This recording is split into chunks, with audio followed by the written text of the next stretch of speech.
Hadirin Bapak Ibu jamaah subuh yang sama dirahmati dan dimuliakan Allah Subhanahu wa taala. Alhamdulillah, kembali kita memuji dan bersyukur kehadirat Allah Subhanahu wa taala atas segala nikmat dan karunia-Nya, sehingga alhamdulillah di subuh hari ini kita masih diberikan kesempatan, kesehatan untuk hadir bersama-sama menunaikan kewajiban sholat subuh secara berjamaah. Salawat beserta salam tak lupa pula tentunya mari kita senantiasa menyampaikan atas junjungan kita yang mulia Rasulullah Muhammad sallallahu alaihi wasallam. Nabi kita sebagai suri tauladan kita yang terbaik, contoh panutan kita dalam seluruh aspek kehidupan kita. Bapak Ibu hadirin jamaah subuh yang sangat dirahmati Allah Subhanahu wa taala. Tentu kita sangat berbahagia dipertemukan dengan bulan Ramadan, bulan yang sangat mulia dan banyak keutamaan yang ada di dalamnya. Dan tentu yang terpenting bahwa bagaimana kita bisa memaksimalkan kesempatan yang sangat berharga ini. Kalau bisa kita katakan bahwa ini adalah kesempatan emas bagi kita semua. Tidak semua orang diberikan kesempatan yang sama. Oleh karena itu, Ramadan ini bukan bulan di mana kita banyak bersantai-santai, atau bulan ini bukan kita banyak beristirahat apalagi tidur, terutama di malam hari. Mengapa? Karena pada malam hari kita salah satunya itu adalah di samping memang kemuliaan bulan Ramadan ini, kita menjaga nanti bisa mendapatkan malam yang lebih baik daripada 1000 bulan. Kalau masalah dapat dan lewati pasti, tapi yang terpenting itu adalah adakah ibadah secara maksimal pada malam itu. Karena semua kita pasti akan melewati malam Lailatul Qadar. Yang jadi masalah, apakah pada malam itu kita tertidur pulas? Itu yang tidak kalah pentingnya itu adalah kadang-kadang kita tertidur nanti mau sahur baru bangun, ya, atau bahkan mungkin nanti azan baru bangun. Berarti kan terlewatkan itu waktu yang begitu baik. Hadirin jamaah subuh yang sangat dirahmati Allah Subhanahu wa taala. Salah satu hikmah terpenting daripada ibadah puasa kita tentunya adalah menghadirkan ketakwaan di dalam pribadi kita masing-masing. Itulah yang disampaikan oleh Allah Subhanahu wa taala, ya ayyuhalladzina amanu kutiba alaikumusyamu kama kutiba alal ladzina min qablikum la'allakum tattaqun. Wahai orang-orang yang beriman, diwajibkan atas kalian berpuasa sebagaimana diwajibkan atas orang-orang sebelum kalian agar kalian bertakwa. La'allakum tattaqun. Itu hikmah terbesarnya. Jadi takwa ini tentu tidak hanya di bulan Ramadan. Karena kalau di bulan Ramadan, ya tentu takwa kita ini sangat tinggi, sangat luar biasa, sangat terjaga. Tentu karena kemuliaan bulan Ramadan yang kita perjuangkan. Namun yang tidak kalah pentingnya adalah tentu outputnya. Jadi output dari puasa kita, hasil dari puasa kita adalah takwa yang kita bawa nanti keluar dari bulan Ramadan untuk menjalani hari-hari dan bulan-bulan setelahnya, sampai nanti kita dipertemukan lagi dengan bulan Ramadan. Dan bahkan takwa itu kita jaga sampai seumur hidup kita, karena hanya dengan takwa kita akan mulia baik di dunia ini dan mulia di akhirat. Saya kira banyak janji Allah Subhanahu wa taala yang menunjukkan kepada kita bahwa orang yang bertakwa itu akan dimudahkan hidupnya, akan dimudahkan urusannya, akan dimudahkan rezekinya dengan semudah-mudahnya. Wa may yattaqillaha yaj'al lahu makhraja. Siapa yang bertakwa kepada Allah Subhanahu wa taala akan selalu diberikan jalan keluar dari segala urusannya. Jadi kalau ada yang merasa urusannya agak sedikit susah-susah, nah, tingkatkan ketakwaan kita, tingkatkan ibadah kita kepada Allah Subhanahu wa taala. Tentu kalau kita berbicara ibadah, maka semua perintah Allah Subhanahu wa taala kita harus jaga. Apa yang menjadi kewajiban kita jaga. Bahkan tidak hanya kita melakukan kewajiban, kita tambah dengan melakukan kesunahan, ya, dan menjauhi perkara-perkara syubhat dan juga perkara-perkara yang tidak berguna, tidak bermanfaat. Karena terkadang di antara kita yang banyak menghabiskan waktu kita itu adalah perkara yang sifatnya itu mubah, atau perkara-perkara yang sifatnya itu itu tidak berguna atau tidak bermanfaat. Ya, makanya di dalam salah satu hadis Nabi itu sebutkan bahwa min husnil mar'il Islam. Jadi di antara kebaikan seorang muslim itu, di antara tanda baiknya keislaman seorang muslim itu adalah tarkuhu ma la ya'nihi, dia meninggalkan perkara-perkara yang tidak berguna, yang tidak bermanfaat baginya, ya. Jadi tentu banyak hal, misalnya kita menghabiskan waktu kita hanya sekedar nonton sinetron, ya. Karena memang nonton sinetron itu kan seperti orang terbius, ya. Mengapa? Karena serunya itu ceritanya, ya. Terutama di kalangan ibu-ibu. Kalau bapak-bapak mungkin tidak ada yang ya. Tapi kalau ibu-ibu senang sekali, ya. Saya sering lihat mamanya di rumah begitu. Banyak habis waktunya. Kadang-kadang saya bilang tidak ada itu pekerjaan yang lebih yang lebih berguna, lebih bermanfaat gitu. Ya. Jadi saya bilang inilah susahnya, karena di zaman sekarang sangat mudah gitu. Menonton sinetron kan bukan lagi di televisi, ya. Tapi sudah di genggaman kita, sudah di HP gitu, ya. Dan tidak mungkin juga kita nonton sinetron sambil mengaji. Ya tidak mungkin gitu. Pasti kalau kita nonton sinetron ya kita meninggalkan. Nah, itu salah satu contoh bahwa kita harus memanfaatkan waktu yang diberikan oleh Allah Subhanahu wa taala dengan sebaik-baiknya. Kesempatan ini sangat singkat diberikan oleh setiap orang oleh Allah Subhanahu wa taala. Apatah lagi di bulan Ramadan ini, ya. Jadi kalau ada kebiasaan-kebiasaan di luar bulan Ramadan kita banyak menghabiskan waktu dengan sia-sia, maka di bulan Ramadan ini paling tidak kita maksimalkan untuk hal-hal yang mendekatkan diri kita kepada Allah Subhanahu wa taala. Ya, sambil melakukan yang wajib-wajib, kita melakukan yang sunnah-sunnah. Nah, itulah takwa. Jadi takwa itu artinya senantiasa memperbanyak melaksanakan apa yang mendekatkan diri kita kepada Allah Subhanahu wa taala. Ya. Makanya para ulama kita mengatakan bahwa takwa itu menjalankan seluruh perintah Allah Subhanahu wa taala dan menjauhi seluruh larangan-larangannya.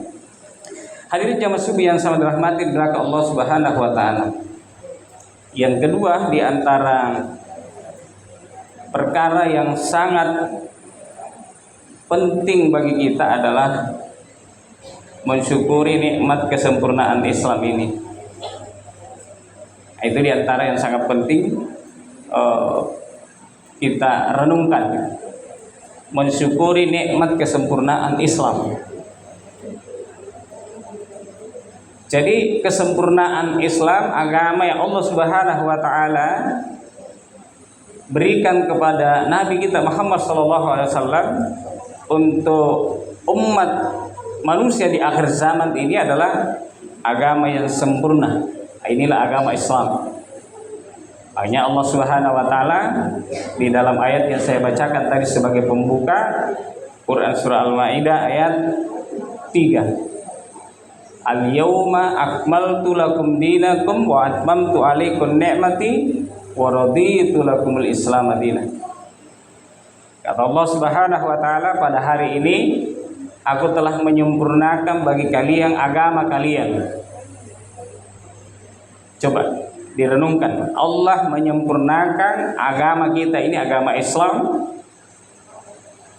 sebagai agama kita. Yang namanya sempurna berarti kan tidak ada kekurangan. Makanya kita tidak boleh misalnya mengatakan bahwa ini tidak diatur oleh Islam, ini tidak ada aturannya dalam Islam. Misalnya contoh ini masalah sistem politik, misalnya ini contohnya. Ini paling sensitif ini kalau kita bahas dengan masyarakat. Sistem politik, sistem ekonomi Islam, sistem pendidikan Islam. Banyak orang, Ustaz, itu tidak ada hubungannya dengan Islam, tidak diatur oleh Islam. Oh, mohon maaf kalau seperti itu. Berarti inilah yang perlu kita luruskan. Kalau kita mengatakan bahwa masih ada sesuatu yang ditinggalkan oleh Islam, yang tidak diatur oleh Islam, itu sama saja kita mengatakan bahwa Allah tidak menyempurnakan agamanya. Berarti agama ini kurang. Berarti agama ini tidak sempurna. Pada Allah Subhanahu wa taala jelas di dalam ayat ini mengatakan al-yauma akmaltu lakum dinakum. Pada hari ini aku telah menyempurnakan bagi kalian agama kalian. Jadi mulai dari masalah sholat, puasa, zakat, haji, persoalan mengenai masalah pakaian kita bagaimana berpakaian, menutup aurat laki-laki, perempuan, itu diatur semua dalam Islam. Bagaimana makanan dan minuman harus dipastikan halalan thayyibah, itu diatur di dalam agama kita. Halalan thayyibah. Masalah berakhlak, coba akhlak kepada orang tua, akhlak kepada suami, ya termasuk juga akhlak kepada istri, ya akhlak kepada anak-anak kita, akhlak kepada tetangga kita, akhlak kepada siapapun yang ada di antara kita. Itu bagian dari yang diatur oleh Islam. Kemudian Islam mengatur lebih jauh lagi dalam persoalan muamalah, hubungan kita dengan sesama manusia. Nah, itulah tadi masalah bisnis, masalah usaha, masalah akad-akad bisnis, masalah ekonomi, politik, budaya, pergaulan, ya. Apa tadi segala pergaulan luar biasa, ya, pergaulan bebas. Ya. Masalah pemerintahan, masalah hukum, ya, sistem hukum. Semua, bahkan di dalam Islam itu sistem sanksi pun diatur. Jadi sistem sanksi pun di dalam Islam itu ada. Misalnya kalau ada orang yang melanggar hukum-hukum syariah, misalnya tidak sholat, itu ada aturannya dalam Islam. Apa hukumannya? Ya. Misalnya tidak puasa, padahal ini puasa wajib, itu dihukum kalau dalam Islam itu kalau kedapatan tidak melakukan dan tidak ada alasan uzur syar'i namanya. Ya. Misalnya kalau sholat, kan ada memang yang tidak sholat. Misalnya ibu-ibu lagi berhalangan, kan itu tidak boleh sholat. Puasa juga begitu. Kalau berhalangan tidak boleh sholat. Tapi ketika dia tidak ada uzur syar'i tadi, tidak ada halangan tadi, dan itu kedapatan tidak melakukan, maka di dalam Islam itu ada sanksinya. Ya. Misalnya pencuri. Ya, pencuri dalam Islam itu sanksinya apa? Ada.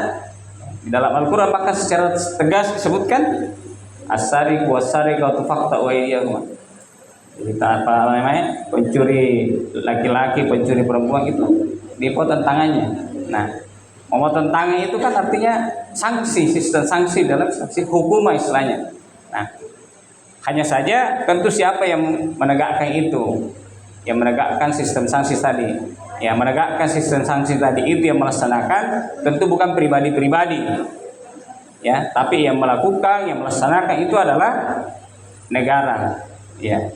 Makanya dari sini kita bisa memahami juga salah satu perkara di dalam Islam bahwa memang di dalam agama kita di samping ada hukum-hukum syariah yang bisa langsung dilakukan oleh setiap individu seperti sholat, itu bisa kita langsung lakukan. Tanpa ada negara pun itu tidak ada masalah, kita bisa lakukan puasa. Tapi ada hukum-hukum di dalam Islam itu tidak bisa dilakukan kecuali oleh negara. Seperti tadi sanksi potong tangan misalnya kalau ada yang mencuri. Ya, tidak mungkin Pak Ketua pengurus masjid di sini ya, yang melakukan. Jadi itu harus negara. Nah, dari situ contohnya bahwa Islam dan negara itu dua hal yang pasti ada, yang harus ada gitu. Kalau kita ingin berislam secara sempurna, maka dua-duanya itu harus ada. Jadi harus ada negara yang menjalankan itu, yang memang diperuntukkan untuk menerapkan hukum Islam, itu harus ada negara. Karena kalau tidak, kita tidak bisa melaksanakan Islam secara sempurna. Kenapa? Karena banyak sekali hukum dalam Islam itu tidak bisa dilaksanakan kecuali oleh negara. Nah, itu yang kedua, kesempurnaan Islam ini. Lalu Allah Subhanahu wa taala melanjutkan ayat tadi. Di samping Allah mengatakan agama kita ini adalah agama yang sempurna, Allah mengatakan wa atmamtu 'alaikum ni'mati. Nah, disinilah tadi kita menyinggung bahwa kita perlu mensyukuri nikmat kesempurnaan Islam. Karena Allah mengatakan wa atmamtu 'alaikum ni'mati. Aku menyempurnakan, aku telah mencukupkan nikmatku atas kalian. Nah, dijelaskan oleh misalnya para mufassir, diantaranya adalah Imam Ibnu Katsir, bahwa nikmat yang besar, nikmat yang sempurna oleh Allah Subhanahu wa taala, salah satu yang diberikan kepada kita umat muslim adalah agama yang sempurna ini. Jadi agama yang sempurna ini adalah bagian dari nikmat Allah yang besar kepada kita. Ya, makanya perlu kita syukuri. Kita bersyukur ini dikasih agama yang sempurna, sehingga kita tidak perlu lagi aturan yang lain, tidak butuh lagi agama yang lain. Ya, agama yang lain sudah harus disudahi gitu, tidak berlaku lagi. Sekalipun ada yang namanya Yahudi, Nasrani dan lain sebagainya, itu tidak berlaku lagi. Makanya Allah Subhanahu wa taala mengatakan wa may yabtaghi ghairal islami dinan fala yuqbal minhu wa huwa fil akhirati minal khasirin. Siapa saja yang mencari agama selain agama Islam, maka tidak lagi diterima daripada agamanya itu. Wa huwa fil akhirati minal khasirin, pasti di hari akhirat mereka termasuk orang-orang yang merugi. Maksudnya kalau mengambil agama selain agama Islam, mengambil aturan selain aturan Islam, ya. Karena aturan selain aturan Islam ini kan banyak juga. Ya, sekalipun disebut oleh Allah Subhanahu wa taala sebagai aturan jahiliyah, tapi banyak juga yang ambil seperti demokrasi, kapitalisme, sekularisme, liberalisme, komunisme. Itu adalah aturan-aturan dalam kehidupan ini. Tapi ada juga yang mengambil. Seperti di negeri ini misalnya. Ya, dalam sistem ekonominya itu menganut sistem ekonomi kapitalisme. Ekonomi yang merupakan bentukan atau buatan dari sistem ekonomi barat. Contoh itu, dalam sistem pemerintahan menganut sistem pemerintahan demokrasi yang menjadikan kedaulatan itu ada di tangan rakyat, di mana hukum itu bukan berasal dari Allah Subhanahu wa taala, bukan Al-Qur'an dan As-Sunnah yang menjadi sumber untuk menentukan baik dan buruk, halal dan haram di tengah masyarakat, tetapi kedaulatan itu di tangan rakyat. Artinya halal haram itu ditentukan oleh kehendak rakyat. Nah, ini tentu sangat bertentangan dengan Islam, konsep demokrasi itu. Dan itulah yang terjadi. Nah, itulah yang jadi persoalan bagi kita, bahwa kita ini kan punya agama yang sempurna, yang mengatur seluruh aspek kehidupan kita. Tapi kenapa kita masih terjebak mengambil sistem-sistem yang lain? Padahal sistem yang lain ini sudah dipastikan tidak akan membawa kebaikan. Ya. Tidak akan membawa kebaikan. Kenapa? Jelas Allah Subhanahu wa taala menyebutkan bahwa siapa yang berpaling dari peringatanku, berpaling dari Al-Qur'an, berpaling dari agama yang sempurna ini, fa innalahu ma'isyatan dhanka. Pasti penghidupannya itu akan sempit. Nah, makanya kalau tidak mau sempit penghidupan kita bertakwa kepada Allah Subhanahu wa taala. Dan ciri takwa yang paling utama itu adalah kita berislam secara sempurna. Dan inilah kita perlu melatih diri kita di bulan Ramadan ini. Jadi bulan Ramadan ini adalah momen di mana kita dilatih menyempurnakan ketakwaan kita. Islam melalui ibadah puasa ini mengajarkan kepada kita bahwa ketaatan itu harus ketaatan yang paripurna kepada Allah Subhanahu wa taala. Ya, kalau bahasa kita, ketaatan kita itu taat tanpa tapi, ya, taat tanpa tetapi. Jadi contohnya, ya, Coba kalau dalam kita berpuasa, ketika kita diajari dia disyariatkan berpuasa, coba jangankan yang memang betul-betul diharamkan, itu yang disuruh tinggalkan. Perkara yang halal saja yang kita punya, makanan kita punya, minuman kita punya, tapi ketika Allah Subhanahu wa taala mengatakan jangan makan itu di siang hari, maka kita melaksanakan itu tanpa tapi, tanpa tanya, tanpa berpikir panjang. Pokoknya kita taat kepada Allah Subhanahu wa taala. Kenapa? Karena kita yakin bahwa apa yang datang dari Allah Subhanahu wa taala pasti memberikan kebaikan kepada kita sekalian. Nah, itu jemaah sekalian yang sama dirahmati oleh Allah Subhanahu wa taala. Jadi Islam adalah nikmat Allah Subhanahu wa taala yang sangat besar. Makanya Allah Subhanahu wa taala mengatakan, "Wa ma arsalnaka illa rahmatan lil alamin." Tidaklah kami mengutus engkau Muhammad untuk seluruh umat manusia ini, melainkan menjadi rahmat, membawa kebaikan, kemaslahatan bagi seluruh umat manusia, seluruh alam semesta ini. Maka secara akidah, secara keimanan kepada kita itu bahwa kalau kita menjalankan agama ini dengan baik, mentaati perintah Allah Subhanahu wa taala, menjauhi larangannya, yakinlah Allah akan mudahkan urusan kita, urusan hidup kita dalam kehidupan kita ini. Rezeki kita akan dimudahkan oleh Allah Subhanahu wa taala. Urusan keluarga kita akan dimudahkan oleh Allah Subhanahu wa taala. Urusan bisnis, urusan usaha kita akan dimudahkan oleh Allah Subhanahu wa taala. Yang mau cari jodoh, ya siapa tahu masih ada jomblo di sini. Juga akan dimudahkan ketemu jodohnya. Insyaallah, yakin. Iya. Karena Allah akan memberikan kita jalan keluar yang mudah. Itu janji Allah Subhanahu wa taala. Ya. Kalau Allah yang berjanji, tidak usah ragu-ragu Bapak Ibu, ya. Kecuali kalau janji caleg. Kalau janji caleg belum tentu, tapi kalau Allah Subhanahu wa taala yang berjanji, pasti Allah Subhanahu wa taala akan tepati. Ya. Kemudian terakhir jemaah sekalian yang dirahmati Allah Subhanahu wa taala, jadi sampai Allah Subhanahu wa taala menyempurnakan agama ini, kemudian ini adalah bagian dari kesempurnaan nikmat Allah Subhanahu wa taala yang wajib kita syukuri.